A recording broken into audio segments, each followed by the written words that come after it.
Bapak Ibu yang terkasih di dalam nama Tuhan Yesus Kristus, nats firman Tuhan yang kita renungkan pada pagi hari ini terdapat di dalam Mazmur pasal 55 ayat 2 sampai ayat yang ke-9.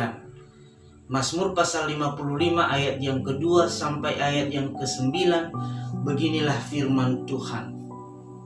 Berilah telinga, ya Allah, kepada doaku, janganlah bersembunyi terhadap permohonanku.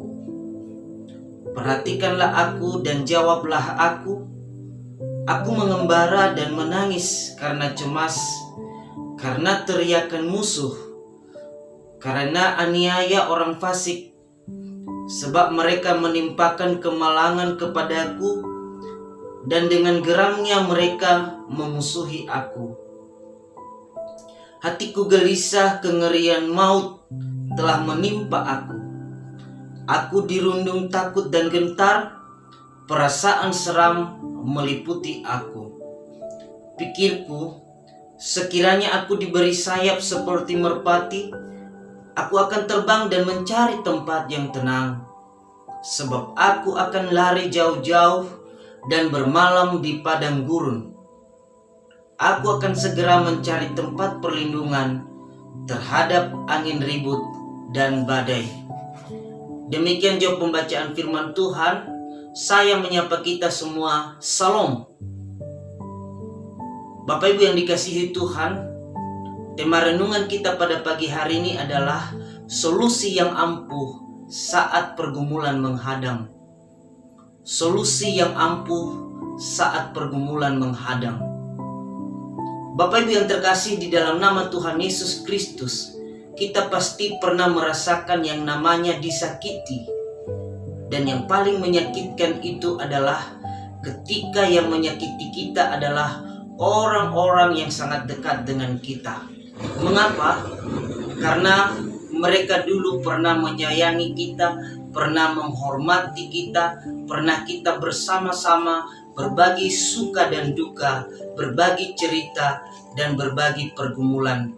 Tetapi suatu ketika mereka mengkhianati kita, dan di situ kita merasakan sakit yang luar biasa.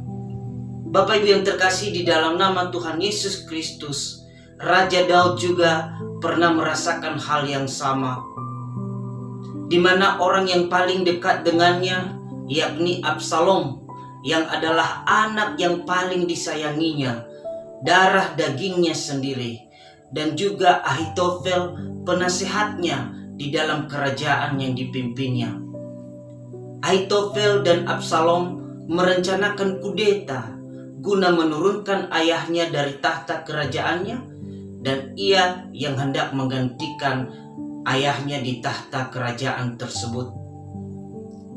Akibat dari keadaan ini, Raja Daud merasa sedih, gelisah, menangis, takut dan gentar. Bahkan ia ingin pergi jauh dan berdiam di padang gurun dengan bebas guna menghindari diri dari berbagai macam masalah dan persoalan tersebut. Di sini terlihat sekali Bapak Ibu bahwa Raja Daud merupakan manusia biasa. Dia adalah manusia yang sama dengan kita, memiliki perasaan gelisah, khawatir, bahkan memiliki perasaan yang takut di saat ia menghadapi berbagai macam pergumulan yang berat itu. Daud dilanda oleh berbagai macam persoalan dan masalah yang begitu sulit secara manusia. Namun di saat yang sama ia datang kepada Tuhan. Ia berseru kepada Tuhan, mencurahkan seluruh isi hatinya di hadapan Tuhan dalam doa yang dinaikkannya. Ia tahu bahwa hanya Tuhan yang mampu menolongnya. Hanya Tuhan yang mampu memberikan perlindungan atas ancaman-ancaman yang datang dari berbagai pihak. Meskipun ia menghadapi berbagai macam masalah yang begitu sulit, tetapi permasalahan itu tidak menjadikannya terpuruk karena ia bersama dengan Tuhan. Raja Daud meyakini bahwa pengkhianat-pengkhianat itu, orang-orang yang hendak menjatuhkannya, orang-orang yang memfitnahnya, orang-orang yang menginginkan Raja Daud mati, akan mendapatkan ganjaran yang setimpal dengan apa yang mereka perbuat. Karena Tuhan adalah Tuhan yang maha adil dan mampu memberikan pembelaan bagi orang-orang yang percaya dan berserah penuh kepadanya. Bapak Ibu yang terkasih di dalam nama Tuhan Yesus Kristus, tentu kita bertanya apa solusi bagi Raja Daud ketika ia menghadapi berbagai macam pergumulan dan persoalan yang begitu berat tersebut. Yang pertama adalah Daud selalu berdoa. Doa adalah obat bagi setiap luka dan kelegaan bagi roh yang sedang memikul beban dan pergumulan yang berat. Dikatakan Raja Daud, "Berilah telingamu ya Allah kepada doaku." Ia tidak menyampaikan permintaan-permintaan yang telah dipersembahkannya kepada Allah di dalam kesusahannya, tetapi ia meminta Allah menjawab doanya dengan berkata, "Perhatikanlah dan jawablah aku." Raja Daud begitu terbuka, begitu jujur di hadapan Tuhan, mencurahkan setiap pergumulan, mencurahkan seluruh isi hatinya di hadapan Tuhan melalui doa. Karena ia tahu bahwa hanya Tuhan satu-satunya jalan keluar yang memberikan dia kelegaan atas setiap pergumulan yang sedang dihadapinya. Ia tidak mencurahkan kepada manusia, ia tidak menceritakan kepada manusia, tetapi ia bercerita di hadapan Tuhan. Begitu pula kita hari ini, ketika kita diperhadapkan dengan berbagai macam pergumulan, persoalan, mungkin kita dikhianati oleh orang-orang yang ada di sekitar kita. Jalan satu-satunya adalah doa. Berdoalah kepada Tuhan, curahkan seluruh isi hatimu, sampaikanlah kepadanya apa yang menjadi keluh kesahmu, dan yakinlah bahwa Allah akan menolongmu. Allah akan memberikan pembelaan atasmu di setiap pergumulan yang engkau hadapi tersebut. Yang kedua adalah Daud selalu menangis. Daud dikala menghadapi pergumulan yang begitu hebat, ia seringkali meneteskan air mata. Ia mengatakan bahwa aku menangis karena cemas. Aku tidak dapat menahan lagi keluh kesah dan merintih dan ungkapan-ungkapan kesedihan lainnya, sehingga aku mengungkapkannya kepada orang-orang di sekelilingku. Tentu kita bertanya, kenapa Raja Daud sampai menangis dan merintih di hadapan Tuhan? Itu disebabkan karena ia mendengarkan teriakan musuh, ancaman-ancaman, penghinaan-penghinaan dari pihak Absalom yang memanas-manasi, menakut-nakuti, dan menghasut rakyat banyak untuk berteriak melawan Daud dan mengusirnya dari istana dan dari ibu kota. Hal ini sama dengan waktu imam-imam kepala menghasut orang banyak dan berteriak melawan Yesus dan berkata, "Enyahkan dia, salibkan dia." Dan bukan hanya teriakan musuh yang membuat Daud meneteskan air mata, melainkan juga karena berbagai macam fitnah kepadanya. Mereka tidak dapat menemukan kesalahannya hingga mereka menghasut orang lain untuk menebarkan berita bohong. Dan dari berita itu, Daud dianggap jahat oleh orang-orang yang mudah tertipu dan termakan oleh omongan kotor mereka. Keadaan inilah yang membuat Raja Daud menangis.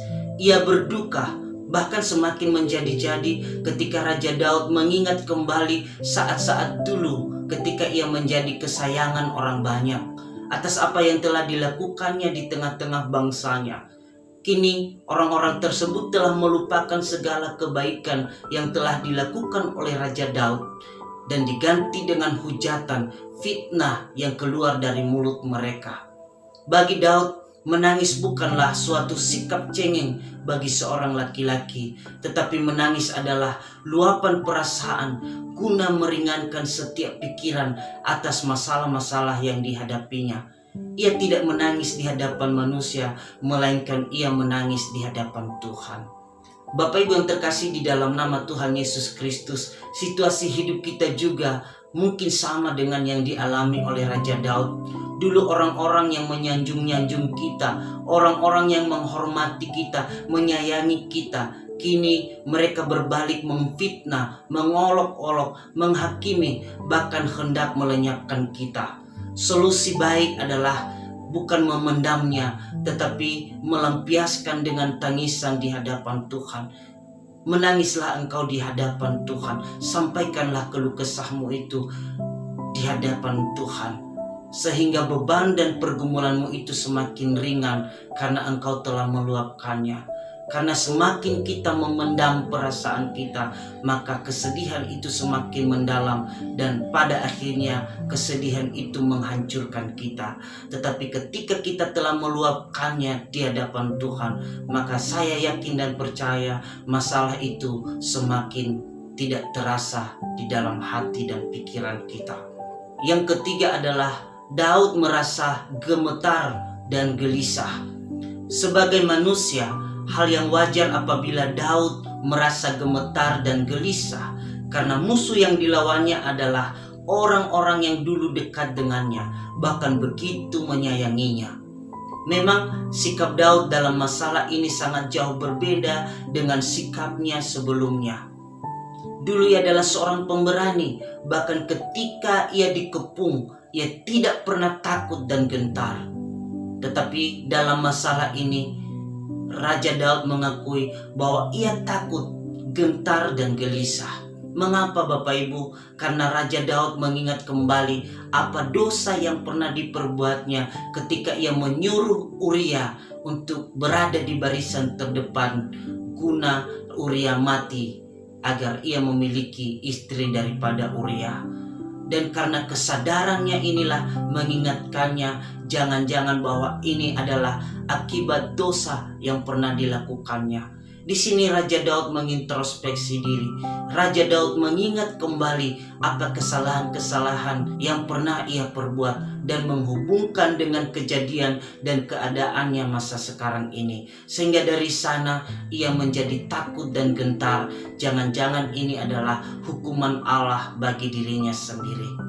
Bapak Ibu yang terkasih di dalam nama Tuhan Yesus, dikala kita menghadapi berbagai pergumulan dan persoalan, di saat itulah kesempatan kita untuk mengintrospeksi diri, mengingat kembali apa yang menjadi permasalahan kita di masa lalu, apa yang menjadi dosa kita yang tidak berkenan di hati Tuhan, sehingga kita menghubungkan dengan kejadian yang kita alami sekarang ini. Sehingga dari sana kita berjanji di hadapan Tuhan akan memperbaiki hidup kita di masa yang akan datang. Dan mungkin dari sana Tuhan akan menolong kita. Tuhan akan mengulurkan tangannya dan memberikan pertolongan kepada kita. Yang keempat adalah Raja Daud ingin sendiri. Daud mengatakan bahwa aku ingin memiliki sayap. Aku akan terbang dan mencari tempat yang tenang. Aku akan terbang kemana saja, sekalipun ke padang gurun yang tandus dan menakutkan, yang begitu jauh supaya aku bisa tenang. Perhatikanlah, damai dan ketenangan di dalam keheningan serta kesendirian adalah apa yang paling diinginkan oleh orang-orang yang paling bijak dan baik. Dan mereka semakin menginginkan ketika mereka sudah kesal dan lelah dengan segala keributan dan kegaduhan orang-orang di sekitar mereka. Jiwa-jiwa yang penuh rahmat ingin mengundurkan diri dari hiruk pikuk dunia ini, supaya mereka dapat menangis menikmati kesendirian di hadapan Tuhan. Begitu pula dengan kita, ketika kita menghadapi berbagai macam persoalan dan pergumulan, marilah kita menyendiri, mencari tempat di mana kita berdiam diri di hadapan Allah, dengan tidak memikirkan hiruk pikuk dunia yang kita hidupi saat ini. Berdiam diri, mencari kedamaian, membuat kita memikirkan jalan terbaik, jalan yang bijak bersama dengan Tuhan untuk menyelesaikan setiap persoalan dan pergumulan kita tersebut. Dengan berdiam diri, kita tidak mengambil keputusan secara tergesa-gesa. Justru kita menyelesaikan masalah kita dengan sabar dan tabah. Akhir kata Bapak Ibu, marilah kita menghadapi setiap permasalahan dan pergumulan kita seperti Daud. Marilah kita hidup di dalam doa di hadapan Tuhan, karena kita tahu bahwa doa adalah solusi utama dan terutama saat kita menghadapi masalah demi masalah. Marilah kita melepaskan beban dan pergumulan diri dengan menangis di hadapan Tuhan dikala kita berdoa.